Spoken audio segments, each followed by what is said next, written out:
and didn't do so well. But anyway, go out to the zoo and the fair, about the same thing when you see things out there. So, anything else going on? We're going to be continuing our study this morning. Before we do, let's have a word of prayer and then we'll get into our lesson. Our most kind and gracious Heavenly Father, we are indeed thankful for the day and the many blessings of life. We're thankful for the opportunity to come here and study another portion of your word. We're thankful for everybody that's present this morning. We rejoice with those that are celebrating this morning on the birth of children. We are saddened with those that have lost things this past week in the hurricane and other afflictions that are going on. Those that have lost loved ones due to illness and sickness. And we appreciate everything that you have done for us in our lives. As we look at your word this morning, as we study the work of your church, help us to be edified by that, knowing that we are all in this together, that we are here for your glory, and all these things we pray in Christ's name. Amen. All right, a couple of weeks ago, I was in here talking about church works. And we found out that one of the things that we want to do is that whatever we do, we have to realize that we are serving the Lord in any of the undertakings that we have, no matter how big or how small. We listed, I don't know how many things on our involvement sheet that showed that there are areas that you can get involved in the church work here. It's not just somebody up there preaching. It's not just somebody up there teaching a class like this. It's everybody that's behind the scenes too. Somebody has to open the door. Somebody has to make the coffee. Somebody has to run the sound system. Somebody has to, the list just goes on and on and on, the food ministry and all that. But we looked at what were the three main focuses of our work in the church. And they are evangelism, edification, and benevolence. Those are the three main topics if you want to look at it that way. The one we're going to look at today is called benevolence. Now everybody's heard that word, right? Everybody kind of knows what that means. And if you look at this is a Latin word, two words together. Bottom line, basically to intend to do well. And you hear a lot about benevolence when, especially during the holidays, people are in a giving mood, when there's things going on around you. But how does that apply to the church? What should we be thinking about when we say we are benevolent? We have a benevolent program. What would that entail? Potentially give back as God gave to you. Okay. This week we were focused on the hurricane that came across Ian. Watched it for quite a while. My brother, by the way, lives in Fort Myers where it hit. And he was able to get back into his neighborhood yesterday, and he was one of the fortunate ones. His house was still there, no water damage. So he feels really lucky because people around him were not so lucky. Category 4 hurricane, one of the strongest hurricanes to hit Florida in a couple of decades. I used to work for the National Weather Service, and hurricane season was probably our busiest and scariest moment for the South. I also worked for the FAA for my last 20 years. Maintaining all of these airports along the Gulf Coast during hurricanes is a traumatic experience, to say the least. Okay, I know. Excuse me. I feel like that guy on Deal or No Deal. Yes. Deal or no deal. Destruction. This was in Fort Myers. 10 to 12 foot storm surge. The water actually got drawn out of Tampa Bay. Can you believe it? And in Mobile Bay. How crazy is that? The water just gets sucked into that. 10 to 15 feet of water came through. You can see the houses, you can see what's behind it. Feel really sorry for this lady that got back into her apartment. You see where the water came up to? I mean, that's just traumatic, let alone just a little going into a neighborhood. You really feel sorry for these folks. We want to help. We want to do something. What can we do? How can we get to them? Come on in. Thank you. So, you have probably seen the news and things going on right now that, please help. A lot of folks are needing emergency supplies, this and that. The Red Cross is active. Almost every major disaster you see Red Cross asking for funds and doing. The Churches of Christ have a disaster response team out of Nashville that we help support, especially for large things like this. These people can mobilize and mobilize quickly. As you can see, they had 2 tractor trailer loads going Friday down to this area. When Hurricane Andrew hit 30-something years ago, we had a family that had family down there. We rented an 18-wheeler and loaded it up with as much stuff as we could, including ice. Can you imagine just sending ice to these folks? So this is what we look at as far as being benevolent to people and doing things. Then it came across Florida and then hit into the Carolinas. I just asked Karen about her dad and the family up in there, and they're okay, which is a blessing as well. Hurricanes are, you know they're coming. That's what's so traumatic about it. You know they're coming, and there's not a whole lot you can do except prepare. My brother and his family and my mother relocated to Miami and evacuated. They've got a place to stay for a couple of weeks until power is restored and water's restored. My son works for the EPA. He has sent crews down already to the Florida area to start testing the water of the water systems. He had just got back from Jackson, Mississippi, where they had flooding a couple of weeks ago. Before that, they were in Kentucky, where there was flooding. So there's a lot of stuff going on around that we look at. We sent money to Kentucky. We sent money to Jackson, Mississippi. We are looking at who we can contact in Florida to send money from Del Reyta. And we'll have individuals already calling and checking with us. What can we do? Who do we need to see about things? And that is wonderful.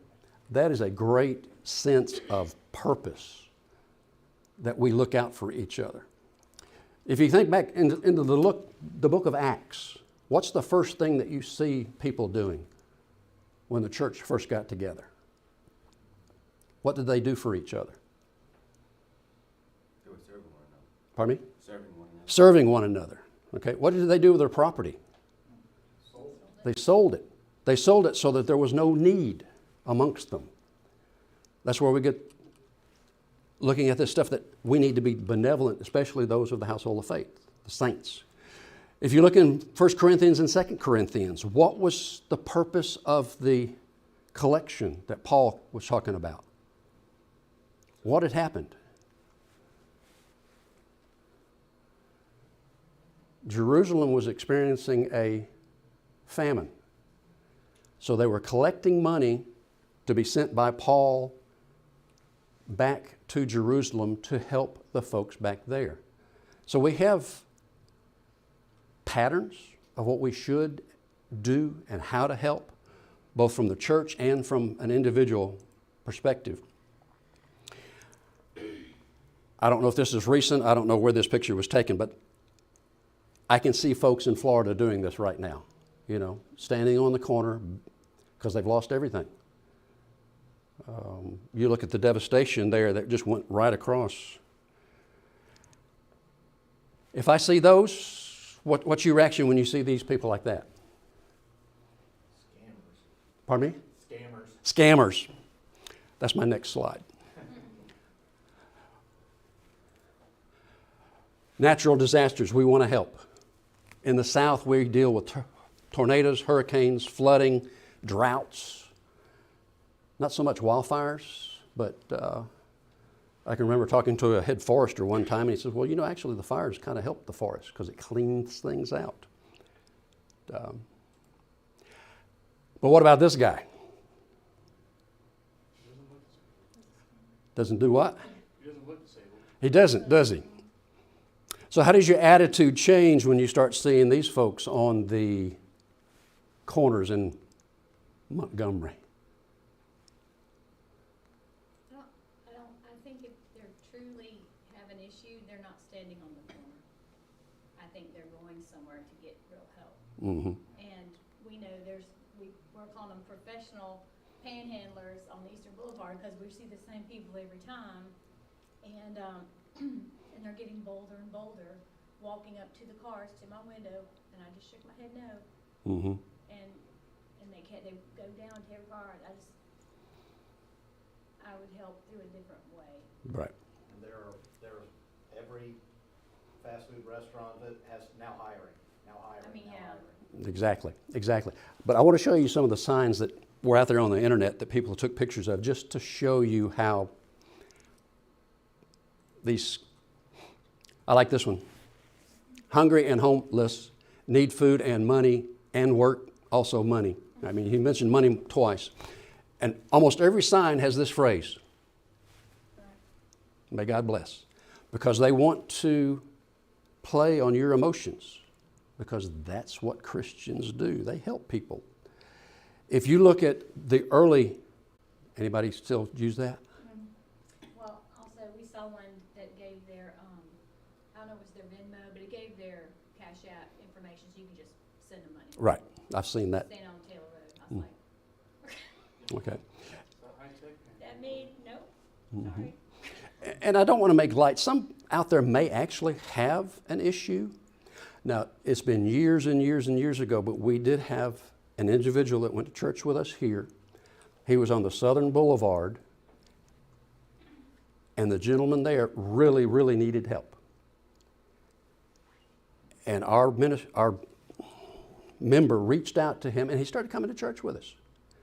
He became a Christian. So there are some success stories out there. You just never know. Yes, sir. Generally speaking, I find the most useful thing to do in situations like this is to give them something other than just money.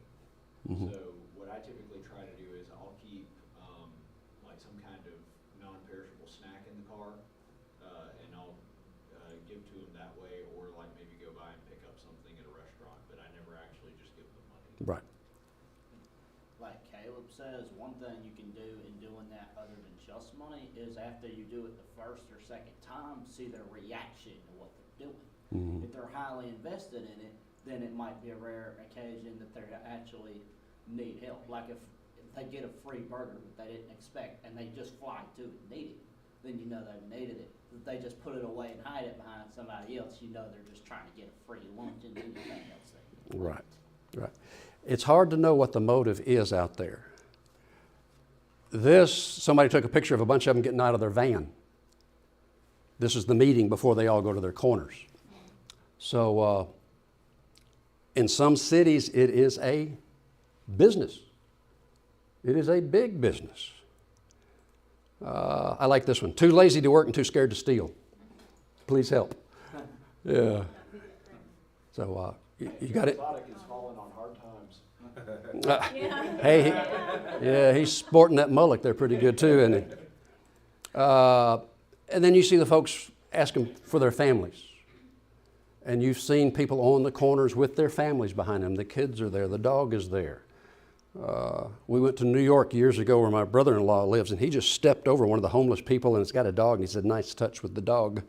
Because you become kind of callous after a while to see this going on and on and on around you. Spaceship broken, need parts, God bless. And the dog's there, notice the dog. See, So- and these people detract from those who truly need help, Mhm. because we are hardened to that. But would you notice his sign before you notice the other guy's sign? Yes, Okay. So he's done his purpose. He's drawn attention to him and his plight, and you see the dog, and oh, the dog. I like this one. This guy's got a sign, and then the lady standing right there next to him says, don't give to these people. Don't give to the panhandlers. And like Karen says, they've gotten emboldened in Montgomery. I mean, they're coming in between the cars. It's becoming a safety issue as far as, I think about the young drivers too, like Yeah. teenage, that would be scary to me as a younger person, to have someone come up and knock on my window. right. Yeah. Dan, did you say? No one may have actually realized this, but this has gotten to be such a problem in the city that it's actually hit the governor's attention about 2 or 3 weeks ago. So now the governor and a lot of folks for the Montgomery and Alabama Association for the government are actually thinking of ways they can try to get it down in this city. Because in certain parts, like you've seen them probably around Faulkner and around all the places on Atlanta Highway and the Eastern Boulevard, Mhm. those spots have now gotten to the government's attention up top that it's a Yeah. problem in those areas. Right. I've called the non-emergency number a few times before, because there was one time, when I used to work at Jackson Hospital, where Mulberry Street off of 85 is, that where the ramp, that intersection, there was always that guy. And there was one time that I was leaving work, and the intersection was backed up, And so I was just stuck there in my car, and he had a sword, and he was waving it around. And then when I got home, I called the non-emergency numbers, and I gave them the exact details and the time, and it's like, yeah, we've gotten some other calls too, but thank you for letting us know. So, there was one time that one of the guys right where the Atlanta Highway Walmart in the Circle K gas station, I was getting gas, and I just saw that guy over there. It's like, he's been there way too long. I'm gonna call the police, non-emergency number. Right. Yeah. Olivia, were you going to say something? I heard. Taylor. But I've had people come up to me at the gas station and knock on the window, Mhm. and I've offered to put gas in their car. Like, okay, I'm sorry, like I need gas to get to somewhere to go to the hospital. I'm like, okay, I'm happy to put $20 of gas in your car. No, I just want the cash. Right. And I'm like, I'm sorry, like I don't have cash, but I'm happy to put the gas in your tank. Right. No, I don't want that. And like they'll walk away from me, and so I'm like, well then you really don't need help if you're asking for money for gas Just real and quick. you won't take Mhm. the gas. We were coming home from church the other week, and we were in two different cars, and we pulled up, and Mike, he was in his non-gas car, so he parks over here, and he walks over to my car, and he's pumping my gas for me, right? And a lady comes up and says, "What's the money?" And Mike goes, "I'm already helping this lady right here." Good ploy. Good ploy. So, yeah, you just never know. I was at Lowe's at 6:15, right after they had opened the other day. 6:15, usually it's just the contractors and us early birds that get there. Guy approaches me in the parking lot and says, "I hate to bother you, sir, but I need $14.95. I thought, wow, that's very specific, $14.95. And I said, what for? And he said, well, I've locked my keys in my car, and I've called the locksmith, and my wallet's in there, and my bag, and everything's in there, but he won't open the door until I give him money. And I thought for a second, all you have to do is tell him your wallet's in the car, open the door, and I'll pay you. And I kind of said that to him, and he walked away. Critical thinking. So, yeah, the same thing. They don't want your hamburger. They don't want your whatever. They want the money. It's one of the reasons we have Napoleon out front. You guys notice our police car? Just because of security issues that are going on in today's environment, you have to have somebody around. We have panhandlers that walk in off the street. That's why we lock doors, except for certain doors during worship service or Bible class. So we can see when somebody comes in. That's why we've invested in 40-something cameras around the church now. Crazy. Don't think of all this stuff until you get into today's society. This one kind of sums it up. Seeking human kindness. That's what benevolence is when we think about it. What are we supposed to be doing? How are we supposed to be doing? We need to use our own judgment in situations. I've heard of folks making up little care packages for the folks that you see on the corner with little baggies. Put a snack, put $1, put one of the tracts that we've got. And then all of the words associated with benevolence. You can see going on there. Years ago, we put out a magazine. It was called The Del Reyta Family. This was our first edition in the fall of 2015. You know what's great about a news magazine? The first 2 or 3 copies are great all together. But there was an article talking about our benevolence, helping others. And we looked at some of the programs that we had going on at Del Reyta. This is the Teddy Bear Ministry. Teddy Bear Ministry has been going on for probably close to 20 years. They make 125 teddy bears and take them to Jackson Hospital emergency room and to the surgery center across the street. The teddy bears are comforters for the children, sometimes for some adults that come in. To date, they think they've made close to 20,000 teddy bears here locally. And this is just the ladies that get together once a month, put it together out of material that they buy. And the teddy bear itself's not but about that big. But it's the idea that that child has something to hold on to, because when they get there, all they're worried about, the parents are worried about the child, and the child is screaming. Some of the areas, you probably can't see it very good. ER teddy bears, clothing in the food center, Our food pantry down here, Freddie does a great job along with Billy on Wednesday morning. Some of you may have come up and helped work it.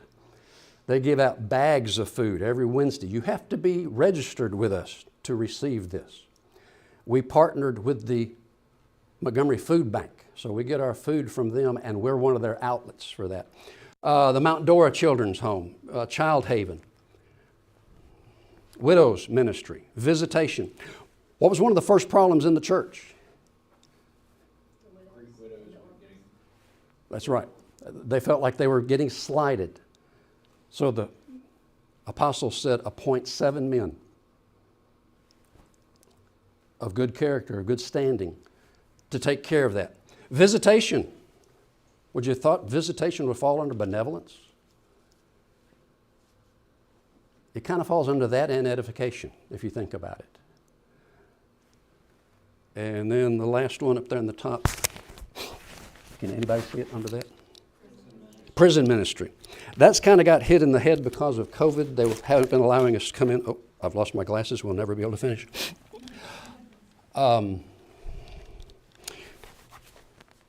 We had a pretty good prison ministry going on for years here. That they would allow us to come in. A lot of folks were baptized. A lot of folks heard the gospel. But because of COVID, they haven't, so we haven't been able to get back in. But anyway, those are some of the things that we do here. There's a lot going on behind the scenes. As I mentioned, our food pantry down here, we belong to the Montgomery Area Food Bank. And this is, out of Montgomery, these are the counties that are served. So there is a need. But in order to get on our list, you have to register. You have to qualify. You can't just come up. Yes, you can. We have people all the time calling. Patsy, bless her heart, up in the office, we'll have people come ring the doorbell. We've got a huge warehouse off the northern bypass that John Kackleman, the Gray, as I call him, runs, and this is where they stage to send stuff to the Ukraine, to Nigeria.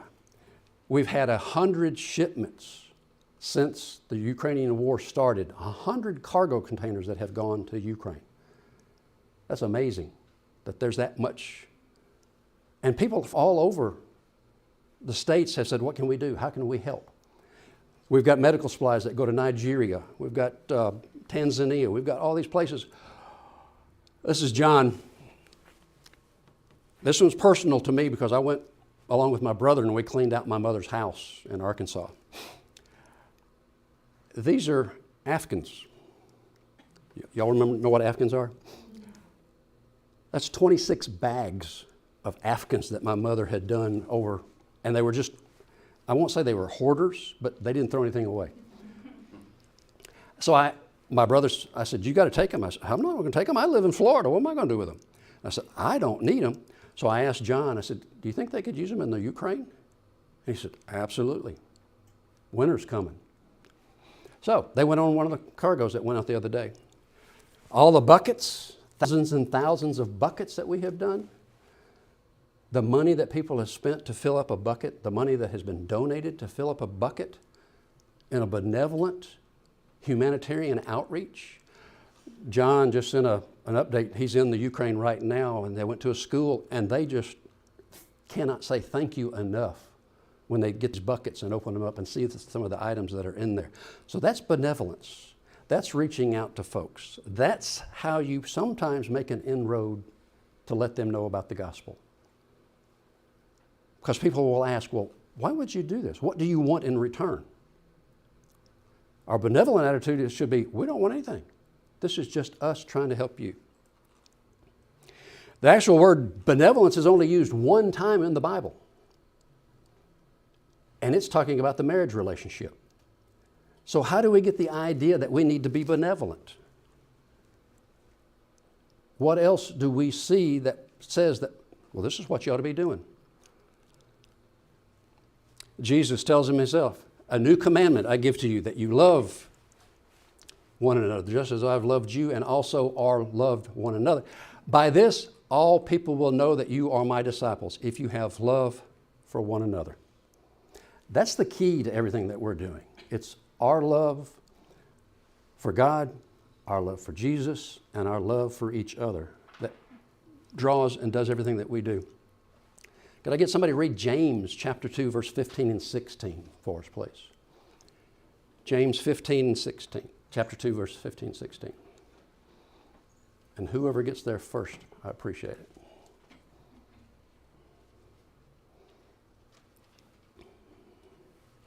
If a brother or sister is poorly clothed and lacking in daily food, and one of you says to them, "Go in peace, be warmed and filled," without giving them the things needed for the body, what good is that? Okay. So as you look at that,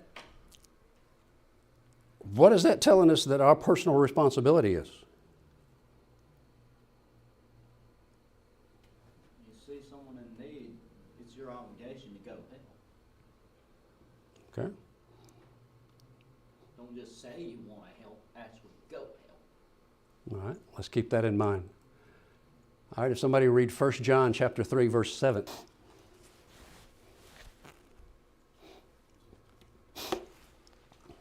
But if anyone has the world's goods and sees his brother in need, yet closes his heart against him, how does God's love abide in him? All right. We're just stewards of what we have. God has blessed us richly in this United States. We have more personal wealth than almost all of the world. And yet sometimes we think, I can't. But if we see somebody else in worse shape than we are, we need to stop and think. This one is Matthew chapter 25, verses 35 through 40. If somebody would read that, it's under the leaves. No, that's actually pretty good. Matthew chapter 25, verses 35 through 40.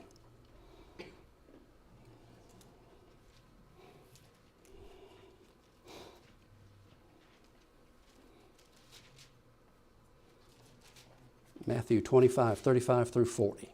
For I was hungry, and you gave me food. I was thirsty, and you gave me drink. I was a stranger, and you took me in. I was naked, and you clothed me. I was sick, and you visited me. I was in prison, and you came to me. Then the righteous will answer him, saying, Lord, when did we see you hungry and feed you, or thirsty and give you drink? When did we see you a stranger and take you in, or naked and clothe you? Or when did we see you sick or in prison and If you did it to somebody without knowing you did it for me. Do we do that? I mean, we have to use our own judgment at times. Like we know there's professional panhandlers out there. But if somebody comes into church, I have seen people just open their wallet up and give them money and they walk out. Do you need a bag of food? Yada, yada, yada, whatever. The story of the Good Samaritan. What's the whole story of why Jesus told this parable? We know two people walked by. What did people at this time think of Samaritans? They hated them. They hated. Could not stand Samaritans. Exactly. So why would Jesus use that when he's talking to all these folks? Because the question was, who is my neighbor? Mm-hmm. And the answer was the person that you least consider your neighbor, which would have been a Samaritan. Right. That's the one that's your neighbor. And that Samaritan helped the person that had been robbed. The priest walked by, the Levi walked on the other side and it was the least loved person around that stopped and helped. And not only that, took him to a hotel, put him up, and told the innkeeper, if you need anything else, I'll pay when I get back. That's pretty amazing if you think about it. You know, I know folks that have done that. And I went crazy. I don't know why this one's in there. Yeah, I do. A Canaanite woman, Jew or Gentile? She's a pagan. She's a pagan. Okay. Jesus says, I came to the lost sheep of the house of Israel. That was his first goal, was to go to the Jews first. He's ultimately going to be rejected by them. But she comes begging for help. And Jesus says, why should I give bread to the dogs? And she comes back and says, well, even the dogs are able to eat the crumbs that fall off the master's table. And Jesus says, I've never seen such faith. Go and your daughter will be healed. So as opportunity comes up, as opportunity applies to us, we need to be looking out for it. Each individual Christian has responsibilities in caring for the needs of others, separate and apart from the responsibilities of the church. Y'all understand that statement? What is the church's responsibility in benevolence? There's always terms and conditions. This is the fine print that comes up. The first one, 2 Thessalonians 3:10. If somebody read that one right quick.